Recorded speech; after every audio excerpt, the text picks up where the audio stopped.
Halo.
Sudah semua ya? Belum? Masih?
Oke, mungkin kita mulai aja ya. Assalamualaikum warahmatullahi wabarakatuh. Nah, terima kasih atas waktunya untuk hadir di perkuliahan minggu ini. Sekarang kita akan masuk ke materi mengenai batang tekan. Jadi kalau di struktur baja itu memang biasa akan ada yang disebut dengan batang tarik, batang tekan, dan juga nanti ada batang lentur. Nah, kenapa disebut tekan? Karena adanya gaya vertikal yang akan nge-push ke material kita. Contohnya seperti gambar ini. Jadi yang paling atas ini adalah kita asumsikan adalah batang baja diberi gaya vertikal menuju pusat dari material. Nah, otomatis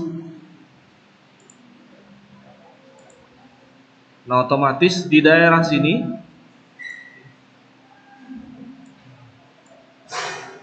yang di permukaan karena akibat beban gaya aksial ini,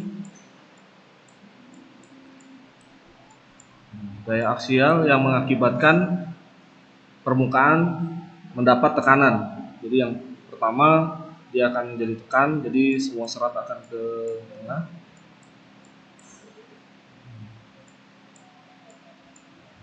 Ditekan, jadi nanti di tengah sini dia akan tekan, makanya nanti perilakunya akan terjadi lendutan. Lendutan inilah yang di sisi atas itu yang tertekan dia. Kalau di bawah, otomatis kondisinya dia mendapat daya tarik.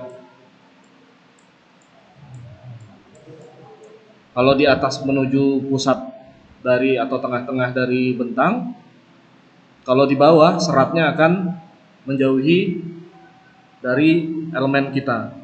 Jadi seratnya menjauhi kalau di bawah karena dia tarik. Jadi kalau misalnya kalian biasa, anak laki-laki biasanya main tongkat-tongkat besi, sering dilendut-lendutkan, atau penggaris plastik biasa melendutkan. Kalau misalnya dia terlalu sering dilendutkan, biasanya di bawahnya itu ada warna ya putih kan.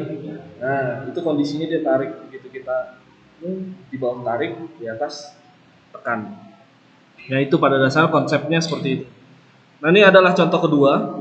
Ini ada baja, dikasih pressure kanan kiri, otomatis tercompaction.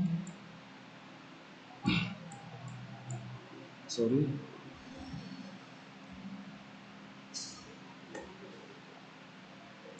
Ini arahnya ke sana, dan ini juga ke sana. Nah, biasanya kalau elemen seperti ini dia akan mengembung di tengah. Ini biasa kalau material kita tekan, biasanya di sini akan mengembung dan pecah. Ini juga salah satu sifat yang diakibatkan oleh gaya tekan. Jadi di compaction. Kalau misalnya kalian sudah masuk lab beton belum ya? Sudah pernah tes tekan? Nah, itu adalah salah satu ciri compaction. Jadi begitu ditekan, biasanya akan ada retakan di tengah yang terlebih dahulu, karena di situ konsentrasi gaya yang terjadi.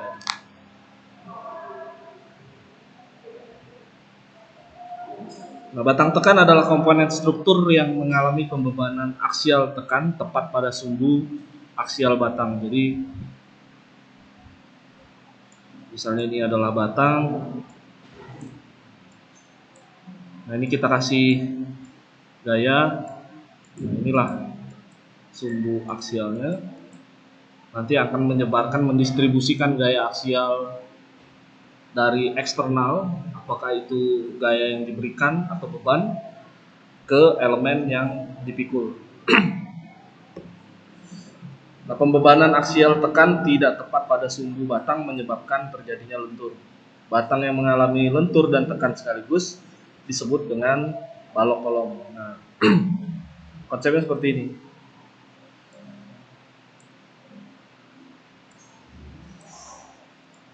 Sama dengan rangka ini, rangka kolom-kolom, di tengahnya ada balok. Nah, ini konsepnya seperti ini. kita asumsi mungkin sudah mempelajari portal kan, portal bangunan. Begitu kita kasih P, yang terjadi lentur itu adalah balok. Dan ini juga akan terjadi gaya akibat distribusi. Misalnya ini P, berarti kan ada reaksi setengah P di sisi kanan dan setengah P di sisi kiri. Ini gaya yang aksi yang disebabkan reaksi dari ini adalah aksi dan reaksinya adalah nanti setengah P ke arah atas. Tapi ini masih pada elemen balok, jadi belum ke kolom. Nah, untuk mendistribusikan ke kolom, ini kita balik. Jadi gaya yang atas itu kita balik. Ini yang akan menjadi gaya yang terjadi pada tiap kolom. Jadi setengah P-nya ini, nah ini setengah P juga. Asalkan ini benar-benar di tengah. Kalau misalnya dia tidak simetris di tengah kan berbeda lagi, ya kan? Jadi kalau misalnya sudah mempelajari mekanika teknik atau statika ya, akan paham. Jadi ini yang akan gaya yang ini yang akan menekan kolom kita.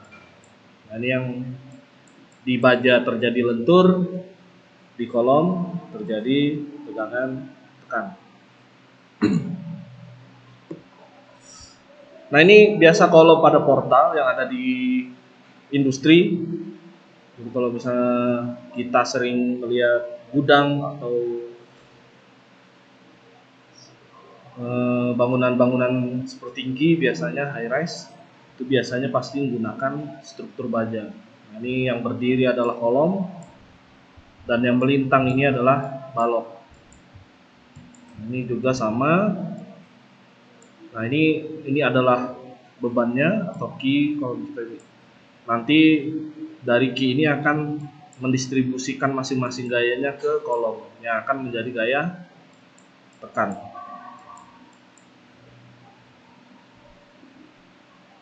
Begitu juga dengan portal. Portal ini akibat gaya yang dihandle oleh balok, nanti didistribusikan ke masing-masing kolom yang menyanggah balok tersebut.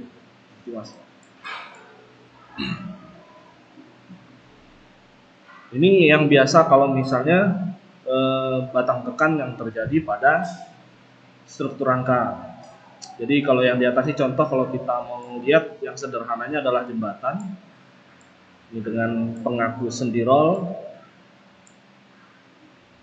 dan dikasih gaya, ini gayanya, dan akan mengalami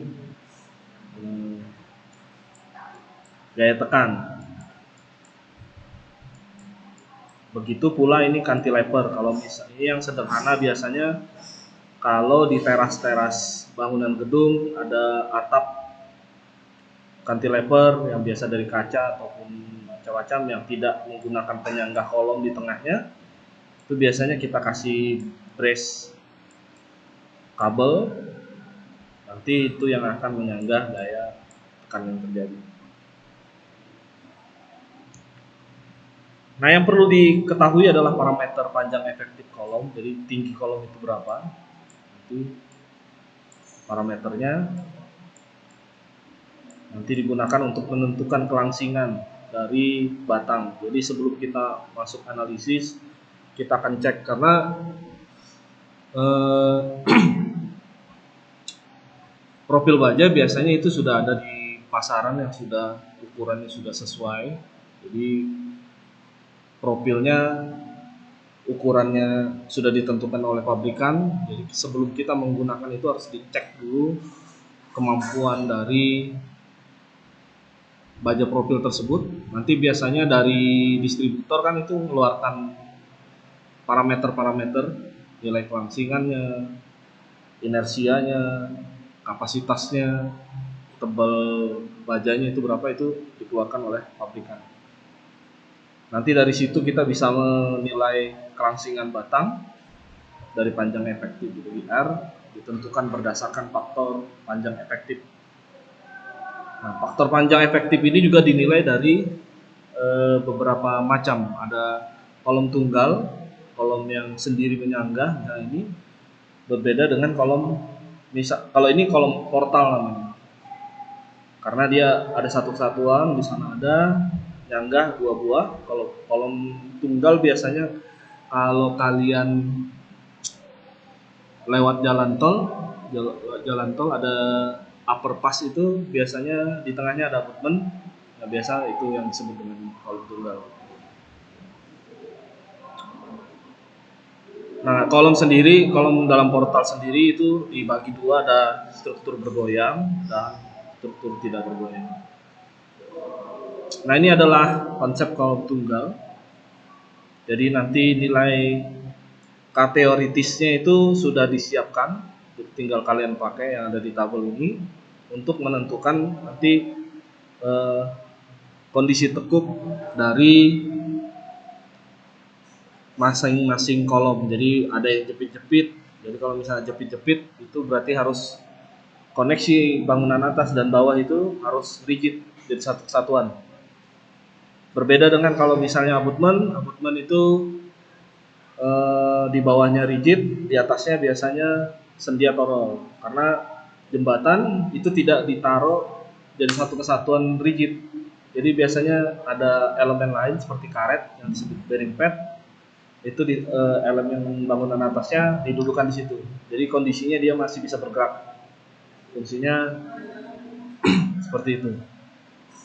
Nah, ini adalah nilai K untuk kolom dengan ujung yang ideal. Jadi masing-masing ada yang kondisi jepit keduanya, ada yang sendi jadi bergerak satu arah, ada yang freestanding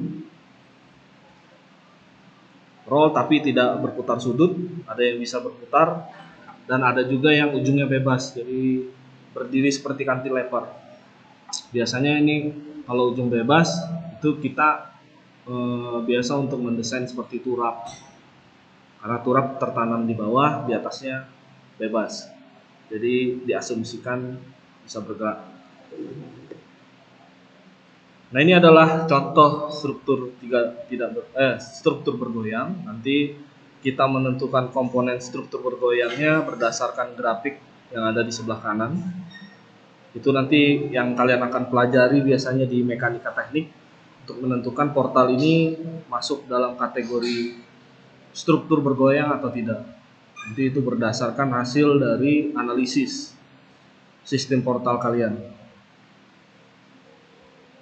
Nah, ini yang tidak bergoyang berarti satu segmen terjadi perubahan bentuk, yang lainnya masih kondisi kaku.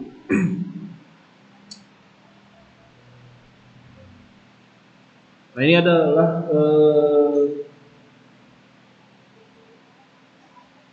komponen kolom dan balok. Jadi kalau yang berdiri ini adalah kolom, nanti yang akan menghandle gaya aksial, atau jadi gaya aksialnya terdistribusi ke kolom. Jadi gaya yang terjadi dari balok ini pun nanti akan didistribusikan ke kolom. Ini contoh. Jadi parameter yang biasa diperlukan adalah momen inersia. Itu nanti akan ada di brosurnya biasanya. Karena tiap dimensi momen inersianya otomatis akan berbeda. Panjang bentangnya itu nanti kalian yang tentukan. Itu berdasarkan hasil desain bangunan yang ingin dibuat. Jadi berapa bentangnya, berapa tinggi kolomnya, itu ditentukan. Untuk parameter C adalah elemen kolom dan B adalah balok. Di mana nilai G ini kalau misalnya nilainya 1 berarti tumpuannya jepit. Tapi kalau G-nya 10 itu berarti tumpuannya sendi. Nanti ini nilai dari hasil inersia dan panjang bentang untuk kolom dan di bawah untuk balok. Nanti di situ baru kita menentukan ini jepit atau kondisi sendi. Ya.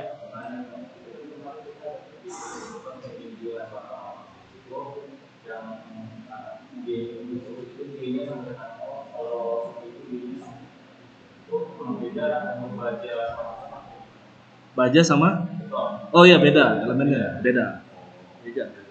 Gak sama kalau beton sama.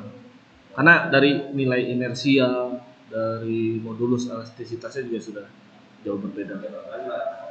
Kalau beton itu kan faktor modulus elastisitas akan berpengaruh, inersia.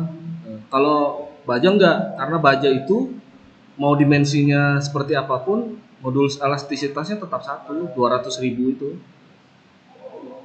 Ya, biar mau rubahnya seperti apa dia tetap segitu modulus elastisitasnya. Makanya tidak bisa disamakan dengan elemen beton. Beton begitu Fg prime-nya berbeda, modulus elastisitas sudah berbeda.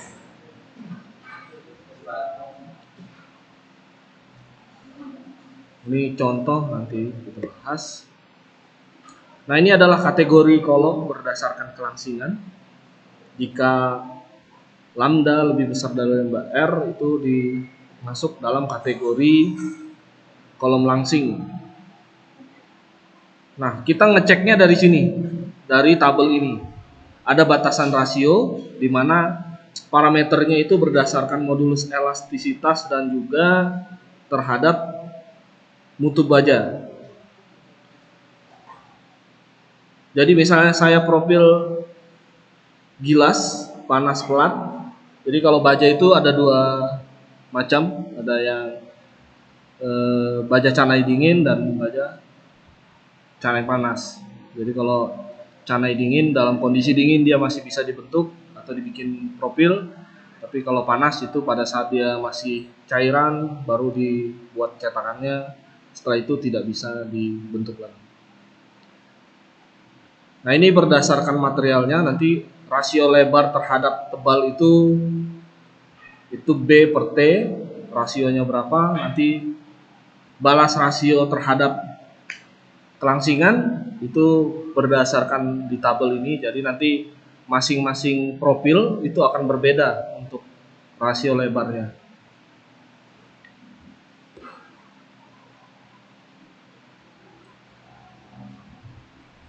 Ini sudah mengikuti SNI terbaru yang di SNI 2020.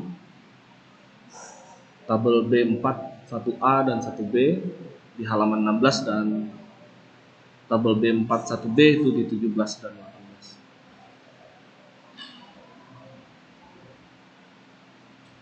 Kategori berdasarkan besarnya LC per R min, macam-macam keadaan batas. Jadi nanti akan dalam merencanakan penampang tekan itu ada kondisi batasnya. Ada yang disebut dengan tekuk lentur, fracture buckling. Ini contohnya adalah fracture buckling. Jadi dikasih aksial dia akan tekuk. Tapi kalau misalnya gayanya ditarik lagi dia akan kembali semula. Karena itu adalah sifatnya baja.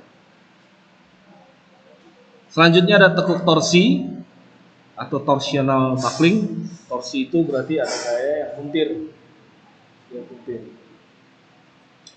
Lalu ada tekuk torsi lentur.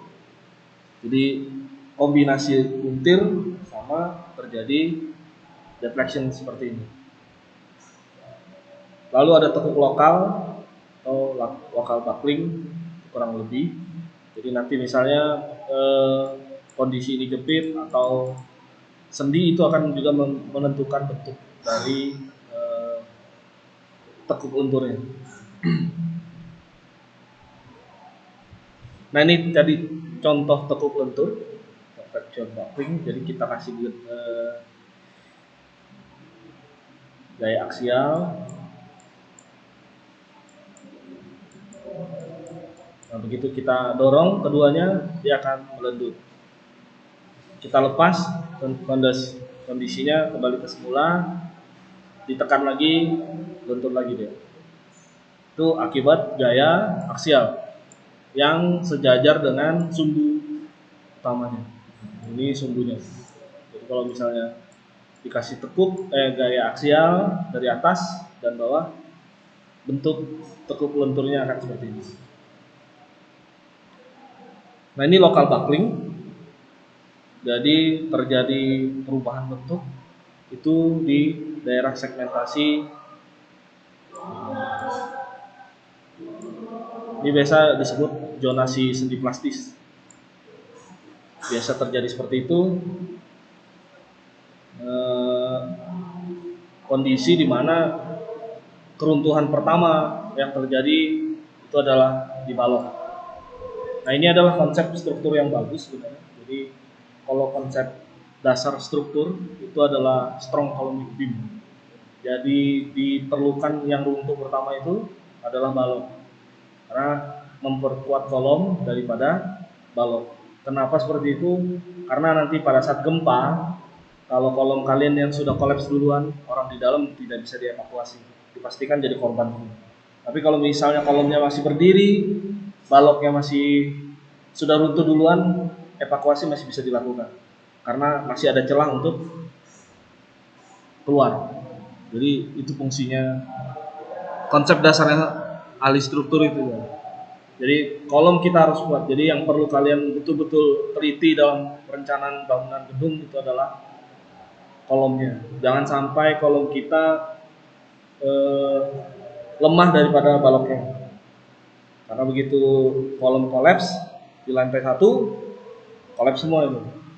Mungkin pernah dengar tragedi Samarinda yang ruko runtuh, yang korbannya puluhan orang, tukang. Jadi kalau di Samarinda itu ruko di Jalan Cendrawasih, jadi kolomnya lebih kecil daripada dimensi balok. Di kolomnya itu rasanya kalau nggak salah di bawah ukuran 30-30, tapi lantainya 4 lantai. Dengan panjang ruko itu lebih dari 30 meter. Bentangnya mungkin 6-7 meter. 6-7 meter harus menanggung beban 4 lantai. Jadi pada saat proses pengecoran malam, para tukang sudah mendengar ada ledakan pada elemen, cuma tidak mengidentifikasi itu adalah ledakan dari beberapa titik kolom. Nah, setelah subuh istirahat semua di bawah. Jadi di lantai 1 itu pada istirahat semua, dan beberapa orang rasanya kalau tidak salah itu tinggal mau mudik, cuma nunggunya di lantai 1 juga. Begitu itu runtuh, mobil travelnya baru datang, jadi sudah hilang. Nah, itu yang berbahaya. Jadi hampir 10 hari kalau nggak salah itu baru bisa dievakuasi mayat-mayat yang ada di dalam. Makanya dalam perencanaan kalian harus betul-betul meninjau desain kolom. Karena kalau itu sudah fail, berhutang nyawa kalian sama orang-orang yang ada menggunakan kolom tersebut, menggunakan bangunan tersebut. Dan itu juga bisa menjadi kasus pidana pembunuhan berencana, karena kalian yang merencanakan. Sama dengan misalnya WTC, pernah dengar WTC yang ditabrak pesawat, yang kolaps duluan apa? Kolom di bawah. Jadi bukan yang ditabrak, tapi memang ada spekulasinya. Pada saat ditemukan investigasi, kolomnya semua patahnya miring semua kan, teridentifikasi sudah dilemahkan. Jadi untuk meruntuhkan gedung itu ahli sipil. Makanya kalau tahu Osama bin Laden itu kan alumni teknik sipil. Itu kalau konspirasi ya. Tapi kalau misalnya hasil dari investigasi memang ditemukan bahwa kolom di basement itu rata-rata failnya diagonal dan itu rapi semua. Kalau rapi berarti ada identifikasi sudah dilakukan perlemahan. Jadi lebih dulu dilemahkan, dikasih gaya lateral. Gaya lateralnya itu ya tumbukan. Jadi bukan karena pesawat itu nabrak langsung kolaps. Karena WTC itu didesain untuk ditabrak pesawat. Boeing 700 rasanya. Itu yang nabrak kan 300. Nah itu tidak mungkin dia kolaps hanya gara-gara beban tumbukan itu. Jadi perlu waktu yang lama, terbakar dulu baja, baru dia bisa leleh. Nah ini kan ditabrak langsung ambles kan? Ya itu. Itu seputar dari rekayasa struktural. Nah ini torsi buckling, jadi antara buckling dan juga terjadi puntir. Nah yang biasa terjadi nih di jembatan, karena di jembatan itu kondisinya girder kita taruh aja, jadi tidak diikat. Jadi yang menyatukan nanti beban gravitinya, beberapa segmen girder dikoneksikan. Tapi kalau sudah melampaui, apakah nanti terjadi beban lateral yang signifikan akibat gaya gravitasi atau beban yang melintas, itu juga bisa mengakibatkan terjadi torsi buckling. Ini contohnya, di sebelah itu adalah simulasi yang digunakan menggunakan finite element ANSYS. Dengan finite element ini kita bisa memodifikasi perilaku dari tiap-tiap profil.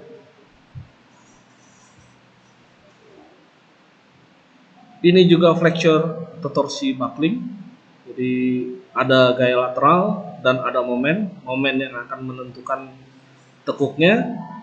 Gaya lateral itu nanti akan menimbulkan torsi.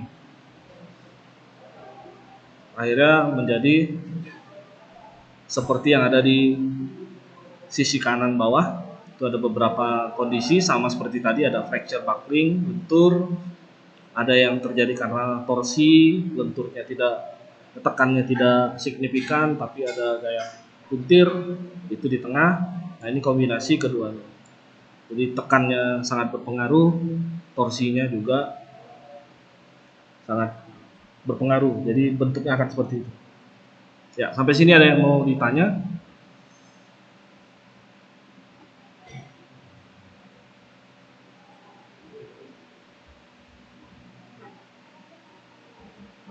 Ya.